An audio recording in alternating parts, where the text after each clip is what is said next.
આ વર્ષે કુદરતે ભરપૂર મઘે મહેર કરી હોવાથી હાલ શિયાળુ પાકમાં પિયતની સમસ્યા આવી શકે તેમ નથી, જેના પરિણામે ખેડૂતો શિયાળુ પાકના વાવેતર તરફ આકર્ષાયા છે। આથી આ વખતે જિલ્લામાં ઘઉં, ચણા, ધાણા, જીરુંનું સૌથી સારું ઉત્પાદન થવાના એંધાણ વર્તાઈ રહ્યા છે।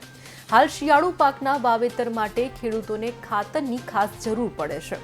આથી કહી શકાય કે ખેડૂતો ખાતરની ખરીદી માટે દોડ મૂકી રહ્યા છે। ત્યારે જામનગર જિલ્લાના તમામ ખેડૂતોને આગામી ઋતુ માટે રાસાયણિક ખાતરની ખરીદી કરતી વખતે શું બાબતોનું ધ્યાન રાખવું, આવો જાણીએ વિસ્તારથી। રવિ સિઝનનું વાવેતર આ વખતે ખૂબ સારો વરસાદ થવાના કારણે થઈ રહ્યું છે અને ખેડૂતો અત્યારે વાવેતર કરી રહ્યા છે, સાથે સાથે ખાતરની ખરીદી પણ કરી રહ્યા છે।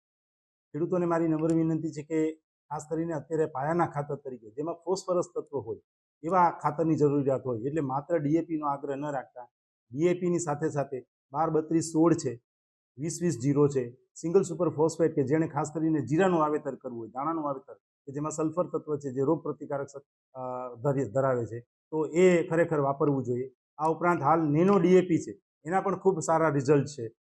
પટ આપીને ખેડૂતો વાવે છે તો ઉગાવવાની સરસ થાય છે, તો એ પણ આપણે વાપરવા જોઈએ।